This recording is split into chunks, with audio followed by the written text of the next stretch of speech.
Voy a contarte algo que todavía hace que los médicos sacudan la cabeza con incredulidad. Algo que me convirtió de la mayor escéptica que podrías conocer en prueba viviente de lo que no podemos explicar. Las primeras palabras que salieron de mi boca después de estar muerta durante 9 minutos fueron en arameo. Un idioma que ha estado muerto durante 2,0 años. Un idioma que nunca había estudiado, nunca había escuchado, nunca siquiera había pensado en él. Pero aquí está lo que lo hace aún más imposible. No estaba simplemente diciendo palabras al azar.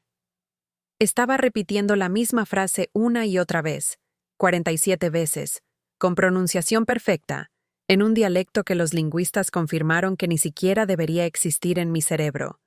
El equipo médico grabó todo. Tenían que hacerlo, porque lo que estaban presenciando se suponía que no era posible. Mi nombre es Alexandra Torres. Tengo 34 años. Y antes del 8 de marzo de 2019, era una periodista de investigación que pasó toda su carrera desacreditando fraudes religiosos y milagros falsos. ¿La ironía? Me convertí en lo único que pasé mi vida tratando de desmentir.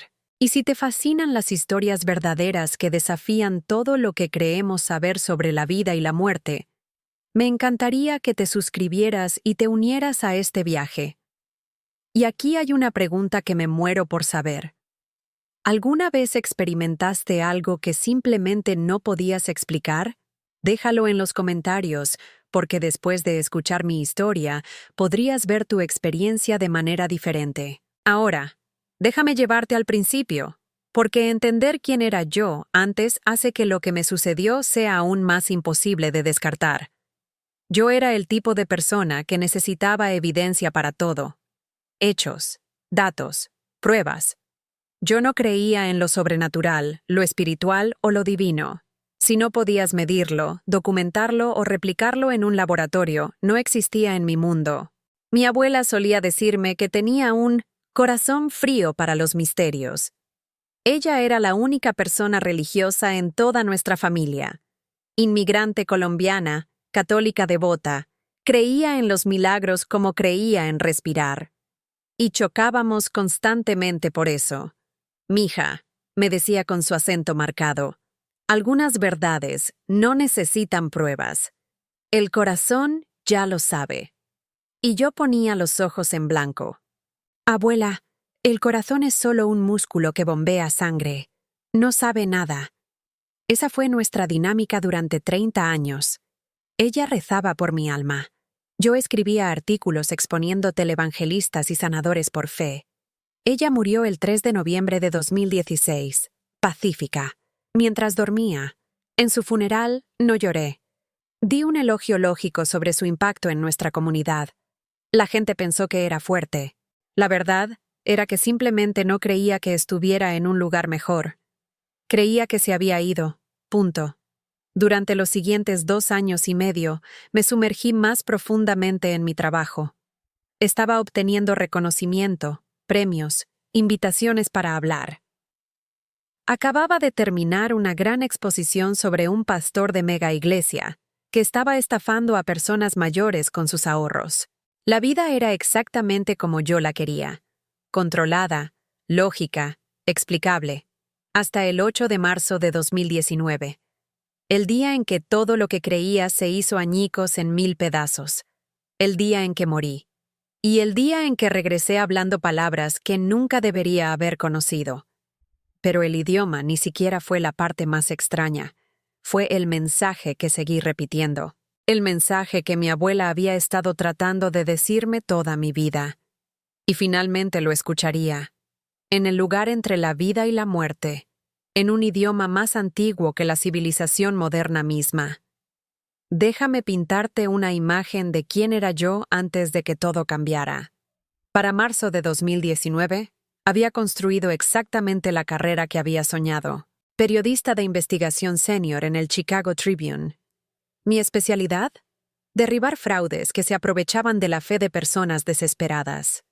Había expuesto a 12 sanadores milagrosos falsos en 3 años. Escrito un libro llamado El negocio de la creencia, que se convirtió en un bestseller. Me invitaban a hablar en conferencias de escépticos, convenciones de ateos, reuniones de racionalistas. Era el símbolo del pensamiento basado en evidencia.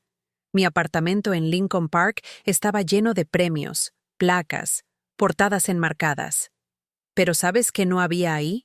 Ni un solo artículo religioso, sin cruces, sin libros de oración, nada de lo que mi abuela había intentado darme a lo largo de los años. Lo había donado todo después de que ella muriera. Mi novio en ese momento, Marcus, era profesor de neurociencia en Northwestern. Pareja perfecta, ¿verdad? Pasábamos las noches discutiendo sesgos cognitivos, cómo el cerebro crea falsos recuerdos, por qué las personas creen en experiencias cercanas a la muerte cuando son solo neuronas disparando durante la privación de oxígeno. El cerebro es solo una computadora orgánica, decía Marcus. Cuando comienza a apagarse, falla. Eso es todo lo que son las SM, fallas. Y yo estaba de acuerdo. Lo escribía. Lo usaba en mis artículos. Recuerdo esta entrevista que hice en febrero de 2019, exactamente un mes antes de mi accidente. Una mujer afirmaba haber visto el cielo durante un paro cardíaco. Lo describió con detalles vívidos. Luz dorada, familiares fallecidos, amor abrumador. Destrocé su historia. Señalé las inconsistencias. Mostré cómo su descripción coincidía con las expectativas culturales comunes del cielo. Expliqué la teoría de la liberación de DMT, la hipótesis de las convulsiones del lóbulo temporal, el modelo de intrusión REM. El artículo se volvió viral. Periodista destruye afirmaciones del cielo con ciencia. Leían los titulares. Esa mujer me envió un correo después de que se publicó el artículo. Solo una línea. Rezo para que algún día entiendas que lo que vi era real. Rezo para que tengas tu propia prueba. Lo borré. Bloqueé su correo. Escribí en mi diario esa noche. Si alguna vez afirmo haber visto el más allá, que alguien por favor me revise por daño cerebral. El universo tiene un sentido del humor retorcido. ¿No es así? El 8 de marzo comenzó como cualquier otro viernes. Me desperté a las 6 a.m., salí a correr como siempre por el lago Michigan. Regresé y revisé mis notas para la asignación del día. Había una protesta masiva planeada en el centro de Chicago. Sindicato de maestros, se esperaban unas 20 SEAL personas. Mi editor quería cobertura, pero más importante aún, había rumores de un grupo activista, basado en la fe, que supuestamente estaba organizando intervenciones divinas en protestas para publicidad. Historia perfecta para mí. Iba a exponer a otro grupo de oportunistas religiosos. Tomé mi credencial de prensa, mi grabadora, mi cámara. Besé a Marcus para despedirme. Él se dirigía a la universidad para dar una conferencia sobre la neurociencia de la experiencia religiosa. Nos reímos de la ironía de nuestras asignaciones coincidentes ese día. Destruye algunos milagros por mí, dijo. Siempre lo hago, respondí. Esas fueron las últimas palabras que le dije como la vieja Alexandra. La escéptica. La periodista racional que tenía todas las respuestas. Para las 3:47 p.m. de ese mismo día, estaría muerta en una mesa de operaciones. Y para las 3:56 p.m., regresaría como alguien completamente diferente. Alguien que había visto lo que pasé una década diciendo que no existía. Pero me estoy adelantando, porque lo que sucedió entre salir de mi apartamento y terminar en esa sala de operaciones, ahí es donde esta historia realmente comienza. La protesta era masiva. Había cubierto cientos de manifestaciones antes, pero esta tenía una energía diferente. 23,000 personas, según estimaciones policiales.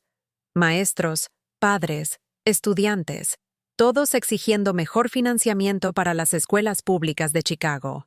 Llegué a Federal Plaza alrededor de las 11 a.m. La multitud era ruidosa pero pacífica.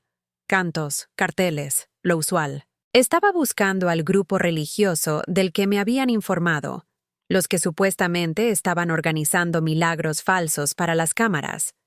Los encontré alrededor del mediodía. Ministerio de Intervención Divina, se llamaban. Unas 40 personas con camisetas blancas a juego, orando en voz alta, afirmando que Dios iba a mover los corazones de los legisladores a través de señales santas. Comencé a grabar. Obtuve entrevistas. Documenté a su líder, un tipo llamado Pastor Jim, que tenía 3 denuncias por fraude presentadas contra él en Indiana. Esto iba a ser una gran exposición. Estaba tan enfocada en obtener la historia que no noté la conmoción que comenzaba 2 cuadras más allá. Un auto. SUV negro. El conductor después dio 0. 16 en la prueba de alcoholemia, el doble del límite legal. Había estado bebiendo desde las 10 a.m., celebrando su cumpleaños, decidió conducir por el centro de todos modos. Golpeó a la multitud a aproximadamente 52 millas por hora. Escuché los gritos primero. Ese sonido. Nunca lo olvidas. El grito colectivo de miles de personas dándose cuenta de que algo terrible está sucediendo. Me volteé justo a tiempo para ver el SUV atravesando la intersección de Dearborn y Adams. La gente se lanzaba fuera del camino, pero la multitud era demasiado densa, demasiado apretada. El vehículo golpeó a 7 personas antes de alcanzarme. Recuerdo pensar, en ese segundo dividido, debería moverme. Pero mis piernas no respondían. Es extraño cómo funciona el cerebro en momentos así. Todo se ralentiza, pero tu cuerpo se congela. El impacto se sintió como ser golpeada por una pared de concreto a toda velocidad. Fui lanzada hacia atrás aproximadamente 30 pies, dijeron testigos después. Golpeé una barricada de metal con mi cabeza. El sonido de mi cráneo agrietándose fue algo que personas cercanas dijeron que las persiguió durante meses. No recuerdo el dolor, no recuerdo caer. Lo último que recuerdo ver fue el cielo, imposiblemente azul, y pensar, esto no puede ser como termina. Luego nada. Los paramédicos llegaron en 4 minutos. Departamento de Bomberos de Chicago, Estación 2. Sé esto porque leí el reporte después, tratando de reconstruir lo que sucedió durante el tiempo que no estuve. Aquí. La paramédica líder era Jennifer Kowalski. 15 años en el trabajo. Me dijo meses después que cuando me alcanzaron, no tenía pulso, sin respiración, pupilas fijas y dilatadas, trauma masivo en la cabeza, hemorragia interna, probablemente falla multiorgánica comenzando. Comenzaron RCP inmediatamente. Me cargaron en la ambulancia mientras aún hacían compresiones. Northwestern Memorial Hospital estaba solo a 6 cuadras. Pero Jennifer dijo que esas 6 cuadras se sintieron como 6 millas. He perdido pacientes antes, me dijo. Pero algo sobre ti. Solo seguía pensando, esta no hoy. Me llevaron en camilla a la bahía de Trauma 3 a las 3:31 p.m. El equipo ya estaba esperando. Doctora Sarah Chen, cirujana de trauma. Dr. Robert Martínez, neurocirujano. Enfermero Thomas Wright. 3 residentes. 2 enfermeras más. Trabajaron en mí durante 16 minutos. Compresiones torácicas, desfibrilador, epinefrina, intubación, todo en su protocolo. Nada funcionó. A las 3:47 p.m., la doctora Chen miró el monitor. Línea plana, sin actividad cerebral, sin ritmo cardíaco, sin respuesta a ninguna intervención. Lo declaró. Hora de muerte. 3:47 p.m., 8 de marzo de 2019. El equipo se quedó allí por un momento. Eso también es protocolo. Un momento de silencio por la vida que no pudieron salvar. El doctor Martínez estaba a punto de quitarse los guantes cuando el enfermero Wright dijo, «Esperen, hagan una ronda más». La doctora Chen negó con la cabeza. «Thomas, se fue. Ha estado sin oxígeno demasiado tiempo. Incluso si la recuperamos, habría daño cerebral masivo». «Solo una más», insistió. «Por favor». Nadie sabe por qué la doctora Chen aceptó. Dijo después que iba contra todo en su entrenamiento, pero algo la hizo asentir. Hicieron una ronda más de compresiones, un choque más del desfibrilador. Nada. Se alejaron de nuevo. Comenzaron a darse la vuelta. Fue entonces cuando sucedió. 3:56 p.m. 9 minutos y 12 segundos después de que fui declarada muerta. Un solo pitido del monitor, luego otro, luego un ritmo. Pero lo que no sabían, lo que no podían saber, era que durante esos 9 minutos no me había ido. Estaba en otro lugar. Un lugar que cambiaría todo lo que alguna vez creí sobre la vida, la muerte y lo que viene después. No había túnel de luz, ningún brillo brillante tirando de mí hacia adelante, ningún prado pacífico o puertas celestiales. Lo que experimenté fue algo con lo que todavía lucho para poner en palabras, porque el lenguaje humano no fue diseñado para describirlo. Lo primero de lo que me di cuenta fue del sonido. No solo sonido. Sonido. Cada sonido que alguna vez existió, todo sucediendo a la vez, pero de alguna manera no caótico. Era como estar en el centro de una orquesta infinita, donde cada instrumento tocaba una canción diferente, y sin embargo, todo tenía un sentido perfecto e imposible. Luego me di cuenta. No eran instrumentos. Eran voces. Miles de ellas. Tal vez millones. Hablando, cantando, susurrando, gritando. Y aquí está lo que no tenía sentido lógico. Entendía cada una. Una voz hablando sumerio antiguo sobre la cosecha. Otra en latín clásico discutiendo filosofía. Oraciones en sánscrito. Sonidos jeroglíficos egipcios que ni siquiera deberían ser pronunciables. Idiomas que nunca tuvieron nombres. Idiomas que existieron antes de que los humanos desarrollaran palabras escritas. Y los entendía todos tan claramente como si estuvieran hablando inglés. Intenté mirar alrededor, ver dónde estaba, pero no había alrededor. No había arriba, ni abajo, ni izquierda, ni derecha. Solo. Existencia. Existencia pura en un espacio que no era espacio. Luego las voces comenzaron a organizarse. Empezaron a formar algo que solo puedo describir como una biblioteca, pero no hecha de libros, hecha de sonido, hecha de las palabras mismas. Estantes infinitos de lenguaje hablado, extendiéndose hacia el infinito. Me moví hacia ellas, aunque no tenía cuerpo con el cual moverme. Simplemente. Fui. Y a medida que me acercaba a cada estante, podía escuchar las conversaciones, las historias, las oraciones, las discusiones, las cartas de amor, las últimas palabras, todas preservadas en sus idiomas originales. Una madre en la antigua Mesopotamia cantándole a su bebé para dormir. La oración final de un soldado romano antes de la batalla. Un sacerdote maya registrando las estrellas. Un anciano aborigen enseñando historias de creación. Todo eso. Cada palabra alguna vez dicha por cada humano que alguna vez vivió, de alguna manera existiendo en este lugar. Y entonces la sentí. Mi abuela. No la vi al principio.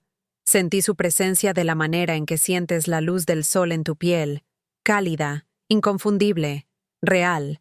Cuando apareció, no era la mujer de 79 años que murió mientras dormía.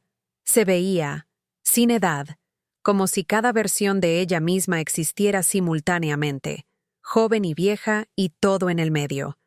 «Mija», dijo. Pero no lo dijo en inglés o español, lo dijo en arameo, y la entendí perfectamente. ¿Abuela? Intenté hablar, pero no tenía boca. Sin embargo, de alguna manera, me comuniqué. ¿Dónde estoy? ¿Qué es este lugar? Sonrió, y era la misma sonrisa que recordaba de la infancia, cuando me pillaba leyendo en lugar de dormir.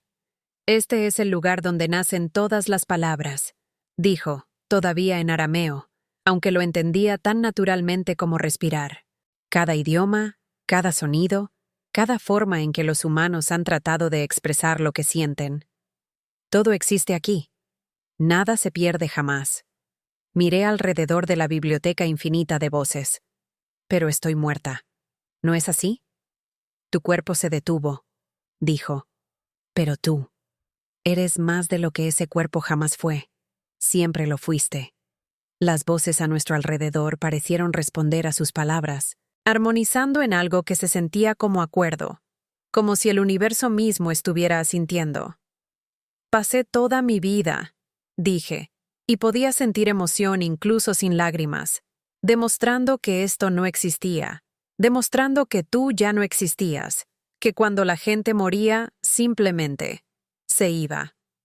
Extendió la mano y tomó la mía. Lo sentí. Realmente sentí su toque. Aunque ninguna de nosotras tenía manos físicas. Lo sé, dijo suavemente. Y te observé todo el tiempo, orgullosa de tu inteligencia, tu pasión, tu dedicación a la verdad. No estabas equivocada al cuestionar, mija. Solo estabas haciendo las preguntas equivocadas. ¿Qué quieres decir? Gesticuló hacia la biblioteca infinita a nuestro alrededor. Pasaste tu vida exigiendo pruebas de lo que viene después de la muerte. Pero la prueba no es el lenguaje del corazón. El amor no requiere evidencia. La verdad no necesita testigos. Algunas cosas, simplemente, son. Mientras hablaba, las voces a nuestro alrededor comenzaron a fusionarse. Formaron algo visible. Recuerdos. Mis recuerdos. Pero también los de ella. Nuestras conversaciones. Cada discusión que habíamos tenido sobre fe y evidencia. Cada vez que puse los ojos en blanco. Cada oración que ella susurró por mí. Tienes que regresar, dijo de repente. ¿Qué? No, no quiero. Hay tanto que necesito entender, tanto que necesito preguntarte. Y lo harás, dijo. Pero aún no. Tienes trabajo que hacer. Una historia que contar. ¿Qué historia? Apretó mi mano más fuerte. La mía, la tuya, la nuestra. La historia que no prueba nada y todo al mismo tiempo. Luego se inclinó cerca y sentí su aliento. Aliento imposible en este lugar imposible. Vas a regresar hablando lo que yo hablo, susurró en arameo. Y cuando te pregunten cómo, cuando exijan pruebas, cuando intenten explicarlo, recordarás este momento. Recordarás que algunas verdades no se traducen, solo pueden ser experimentadas. Intenté aferrarme a ella, pero podía sentir algo tirándome hacia atrás, de vuelta hacia el dolor, de vuelta hacia el cuerpo que había dejado. Y en ese último momento antes de irme, ella habló una frase más en arameo, la frase que llevaría de vuelta conmigo, la frase que cambiaría todo. La frase que mi abuela habló eran 7 palabras en arameo, 7 palabras que resonarían en mi mente por el resto de mi vida. Kushta latzrich mokakta kad leva yade. En ese momento, no sabía qué significaba en inglés. Solo sabía que era importante, crucial. Como si todo mi propósito de venir a ese lugar fuera escuchar esas palabras específicas y traerlas de vuelta. Los ojos de mi abuela sostuvieron los míos con una intensidad que nunca había visto, ni siquiera cuando estaba viva. Repítelo, ordenó, todavía en arameo. Y de alguna manera, imposiblemente, lo hice. Kushtalatzrich mokakta kad leva yade. Las palabras se sintieron antiguas en mi lengua que no era lengua.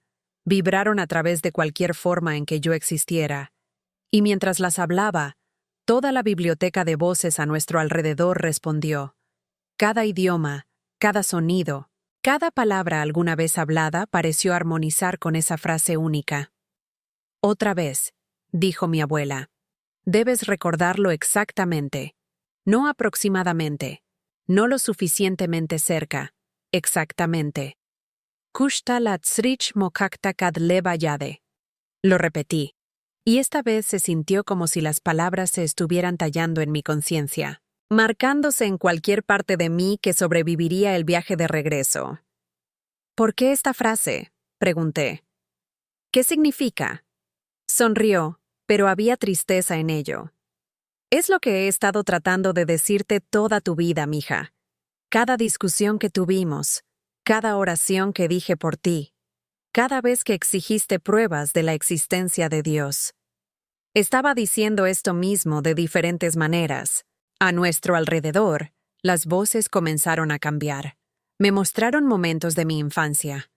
Mi abuela en mi primera comunión, que luego renuncié. Ella en mi graduación universitaria cuando me declaré atea. Su lecho de muerte, donde apretó mi mano y susurró algo que descarté como divagación delirante. Me dijiste algo, recordé de repente. La noche antes de que murieras. Apenas estabas consciente, pero abriste los ojos y dijiste algo que no entendí. Dije esta frase, confirmó. En arameo. El lenguaje del corazón cuando el español y el inglés no eran suficientes. Sabía que no lo entenderías entonces, pero también sabía que algún día, de alguna manera, necesitarías escucharlo de una manera que no pudiera ser descartada o explicada. La sensación de atracción se hizo más fuerte. Podía sentir el peso de mi cuerpo de nuevo, distante pero acercándose. El dolor venía. El regreso era inevitable. No quiero olvidar esto, dije desesperadamente. No quiero volver y perder esta comprensión. No la perderás, me aseguró. La dudarás. Intentarás racionalizarla. Tu mente científica intentará explicarla como neuronas disparando, como hipoxia, como química cerebral. Pero en el fondo, en el lugar donde la lógica no puede alcanzar, sabrás. Sabrás. Me acercó más y me sentí rodeada por su presencia. Por amor que no tenía condiciones, sin requisitos, sin necesidad de pruebas. Cuando despiertes, dijo, no despertarás hablando inglés. No despertarás hablando español. Despertarás hablando esto. Estas palabras, una y otra vez. Y lo grabarán, lo documentarán, lo estudiarán, intentarán explicarlo. ¿Y entonces qué? Entonces les cuentas, dijo simplemente. Les cuentas lo que pasó. No para probar nada, no para convertir a nadie, no para ganar una discusión, sino porque algunas personas necesitan escucharlo. Algunas personas están esperando permiso para creer lo que sus corazones ya saben. Las voces a nuestro alrededor comenzaron a desvanecerse. La biblioteca del lenguaje comenzó a disolverse, pero la mano de mi abuela se mantuvo firme. Una cosa más, dijo urgentemente. Cuando cuentes esta historia, cuando compartas lo que pasó, habrá personas que te descarten, que te llamen mentirosa, que digan que fue solo química cerebral o trauma psicológico. Algunos de ellos serán personas que amas, personas que respetas. Como Marcus, dije pensando en mi novio neurocientífico. Como Marcus, acordó. Y estarás tentada a discutir con ellos, a demostrar que están equivocados, a reunir evidencia y construir un caso como siempre hiciste en tu periodismo. ¿No debería? Negó con la cabeza. No puedes probar lo improbable, mija. Y no necesitas hacerlo. Tu trabajo no es convencer a los escépticos. Tu trabajo es plantar semillas. Algunas crecerán, algunas no. Esa no es tu responsabilidad. La atracción se volvió irresistible. Estaba siendo tirada hacia atrás a través de la biblioteca, a través de las voces, a través del espacio imposible entre la muerte y la vida. «Espera», grité. La frase. ¿Qué significa? Dime qué significa en inglés. La voz de mi abuela me siguió mientras caía de regreso hacia mi cuerpo, hacia el dolor, hacia el mundo que había dejado atrás. La verdad no necesita pruebas cuando el corazón ya lo sabe, gritó. Eso es lo que significa. Eso es lo que he estado tratando de decirte. Eso es lo que pasarás el resto de tu vida aprendiendo a entender. Y entonces lo escuché. El sonido que me perseguiría durante meses después. Mi propia voz, gritando esas 7 palabras en arameo, una y otra vez. Pero ya no estaba en la biblioteca. Estaba en mi cuerpo. Y estaba gritando. La cosa es que no solo hablé esas palabras 1 o 2 veces. Según los registros médicos, repetí esa frase 47 veces antes de finalmente parar. 47 veces en arameo perfecto. Un idioma que nunca había estudiado. Un idioma que no debería haber conocido. Pero ahí estaba, una mujer muerta traída de vuelta a la vida, hablando palabras que cambiarían todo. Lo primero que sentí fue dolor. No el dolor sordo de despertar del sueño. Esto era fuego recorriendo cada terminación nerviosa. Mi cabeza se sentía como si hubiera sido partida en 2. Mis costillas gritaban con cada respiración. Cada célula de mi cuerpo estaba protestando por estar viva de nuevo. Pero nada de eso detuvo las palabras que salían de mi boca.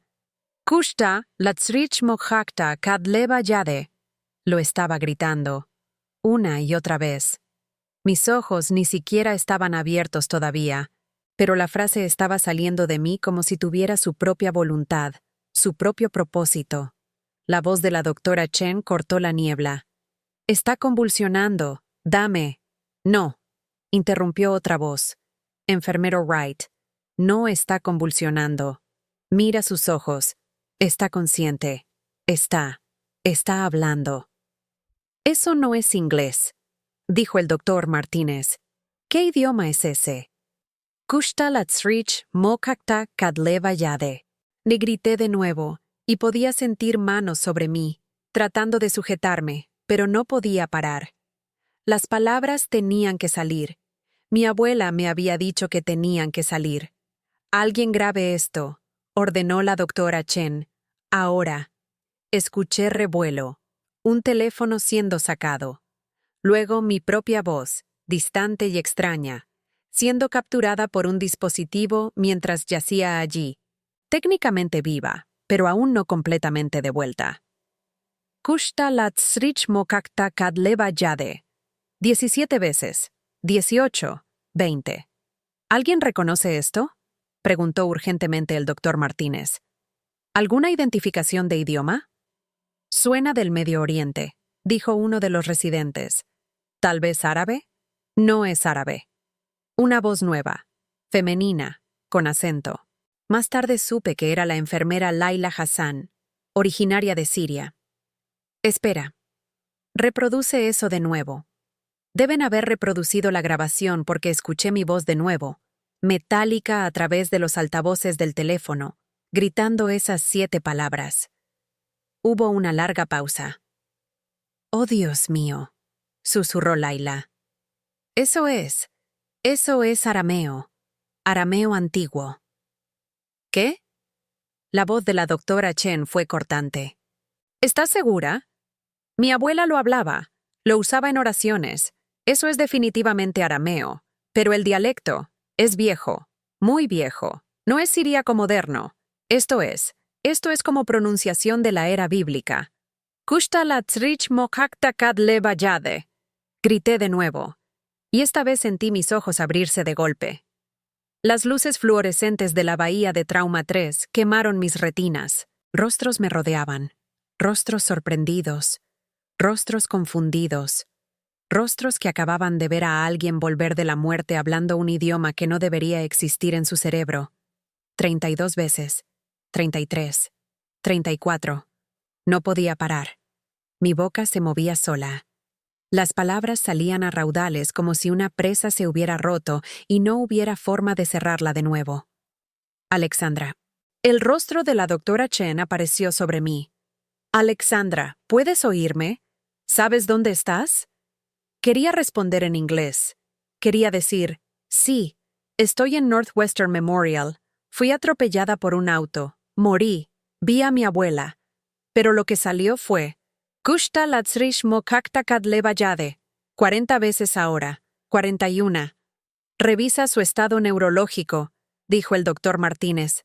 Esto podría ser afasia de Wernicke, trauma en el centro del lenguaje del cerebro causando. «Su pronunciación es demasiado perfecta», interrumpió Laila. «La afasia crea discurso confuso, ensalada de palabras. Esto es fluido. Esto es deliberado. Está diciendo la misma frase una y otra vez con estructura gramatical perfecta». «Eso es imposible», dijo el doctor Martínez tajantemente. «Ha estado sin oxígeno durante 9 minutos. Debería haber daño cerebral masivo. No debería poder hablar en absoluto, y mucho menos hablar con fluidez en un idioma que...» Se detuvo. «¿Qué idioma dijiste que era esto?» «Arameo. El idioma que Jesús hablaba. El idioma que ha estado muerto durante 2000 años excepto en contextos religiosos muy específicos». La sala se quedó en silencio excepto por mi voz. «Kushta latsrich mokakta kadleva yade». 45, 46. La doctora Chen sacó su teléfono. Pude ver sus manos temblar mientras marcaba. Estoy llamando a neurología y lingüística y... Hizo una pausa. Y ni siquiera sé a quién más llamar para esto. Y entonces, en la repetición 47, algo cambió. La compulsión se liberó. Las palabras se detuvieron. Tomé una respiración jadeante que era mía de nuevo. Completamente mía. Inglés, dije con voz ronca, y la palabra se sintió extraña en mi lengua después de todo ese arameo. Hablo inglés. Alexandra. La doctora Chen se inclinó cerca. ¿Sabes lo que acabas de decir? ¿Sabes qué idioma era ese? Negué con la cabeza. Luego inmediatamente me arrepentí cuando el dolor explotó a través de mi cráneo. Mi abuela, susurré. Ella me dijo que tenía que recordar. ¿Tu abuela? El doctor Martínez revisó su tableta. Según tus registros médicos, tu abuela falleció en 2016. Lo sé, dije. Y luego, porque todavía estaba a medias en ese otro lugar, aún saboreando la biblioteca infinita en mi lengua, agregué. Acabo de verla. Hablamos en arameo. Me dio un mensaje. Las miradas intercambiadas alrededor de la sala habrían sido cómicas si no estuvieran tan preocupadas. Está confundida, dijo uno de los residentes. Delirio postraumático. Deberíamos... No estoy confundida, interrumpí, más fuerte ahora. Morí. Durante 9 minutos. Y en ese tiempo fui a algún lugar. Vi algo. Hablé con mi abuela en un idioma que nunca he aprendido. Y ella me dijo que trajera de vuelta esa frase. Esas palabras exactas. Así que eso es lo que hice. La expresión de la doctora Chen era ilegible. Alexandra, vamos a hacer algunas pruebas. Tomografía, resonancia magnética, evaluación neurológica completa. Tiene que haber una explicación médica para... No la hay, dije en voz baja. Pero eres bienvenida a buscar. Enviaron la grabación al Dr. James Whitmore en la Universidad de Chicago, uno de los principales expertos del país en lenguas muertas. Llamó de vuelta en 43 minutos. Sus palabras exactas, que la doctora Chen puso en altavoz. ¿De dónde sacaron esta grabación? Esto es arameo del siglo I, dialecto galileo, con pronunciación que solo hemos teorizado, basándonos en textos escritos. Nadie vivo habla así. Nadie puede hablar así. Ni siquiera tenemos grabaciones de audio de esa época para saber si nuestras teorías son correctas. Pero esto es, o la falsificación más sofisticada que he escuchado, ¿o qué? Preguntó la doctora Chen. Una larga pausa. O alguien está hablando un idioma exactamente como se hablaba hace 2000 años, lo cual es, por supuesto, imposible. Pero lo había hecho. Una periodista que pasó su carrera desacreditando milagros acababa de convertirse en uno. Una escéptica que exigía pruebas para todo acababa de proporcionar pruebas de algo que no podía explicarse. Y en esa bahía de trauma, rodeada de doctores que no tenían marco de referencia para lo que acababan de presenciar, me di cuenta de que mi abuela tenía razón. Algunas verdades no necesitan pruebas, pero a veces el universo te las da de todos modos. Me mantuvieron en el hospital durante 11 días. 11 días de pruebas. Tomografías, resonancias magnéticas, electroencefalogramas, evaluaciones cognitivas, evaluaciones psiquiátricas. Cada especialista en Northwestern Memorial tenía una teoría. Ninguno tenía una explicación. Los escaneos neurológicos mostraron algo que no debería haber sido posible. 0 daño cerebral. Después de 9 minutos sin oxígeno, debería haber quedado en estado vegetativo. Como mínimo, debería haber tenido deterioro cognitivo significativo, pérdida de memoria, problemas de función motora. En cambio, mi cerebro se veía completamente normal. Mejor que normal, en realidad. El doctor Martínez dijo que mis marcadores de neuroplasticidad estaban fuera de escala, como si mi cerebro de alguna manera se hubiera recableado durante esos 9 minutos. ¿Pero el arameo? Eso permaneció sin explicación. Trajeron 3 lingüistas más. Todos confirmaron lo mismo. Arameo Galileo del siglo I, hablado con fluidez de nivel nativo, usando estructuras gramaticales y pronunciación que no podría haber aprendido de ninguna fuente moderna, porque esas fuentes no existen. Es como si hubieras descargado un idioma directamente en tu cerebro, dijo un lingüista, medio en broma. Pero nadie se estaba riendo. El hospital intentó mantenerlo en silencio. Pero para el día 3, la noticia se había filtrado. ¿Una periodista regresando de la muerte hablando idiomas antiguos? Esa no es una historia que se mantiene contenida. Mi teléfono, que habían recuperado del sitio de la protesta, explotó con mensajes. Mi editor en el Tribune, redes de noticias solicitando entrevistas, organizaciones religiosas afirmando que fui elegida por Dios, grupos escépticos insistiendo en que estaba perpetrando un engaño, y Marcus. 47 llamadas perdidas de Marcus. Vino el día 4. Pude ver el conflicto en su rostro antes de que hablara. El neurocientífico en él fascinado por la imposibilidad médica. El novio aterrado de perderme. El pensador racional luchando con algo que desafiaba la explicación racional. «Hola», dijo suavemente, sentándose junto a mi cama de hospital. «Hola», respondí. El silencio se extendió entre nosotros. Finalmente, habló. «Dicen que hablaste arameo, que afirmas que viste a tu abuela». «Sí la vi, Marcus». Se pasó las manos por el cabello, un gesto que sabía significaba que estaba estresado. «Alexandra, he leído tus escaneos. He consultado con el equipo. Tiene que haber una explicación neurológica. Criptomnesia, tal vez. ¿Tu abuela alguna vez habló arameo cerca de ti cuando eras joven? Aunque sea una vez. Tu cerebro pudo haberlo grabado y... Mi abuela hablaba español e inglés, interrumpí gentilmente. Nunca arameo. Era católica colombiana, no del Medio Oriente. Entonces tal vez lo escuchaste en otro lugar. Una película, un documental, alguien en la calle. El cerebro almacena todo, incluso cosas que no recordamos conscientemente. Y bajo estrés extremo, durante la privación de oxígeno, esos recuerdos enterrados pueden surgir de maneras extrañas.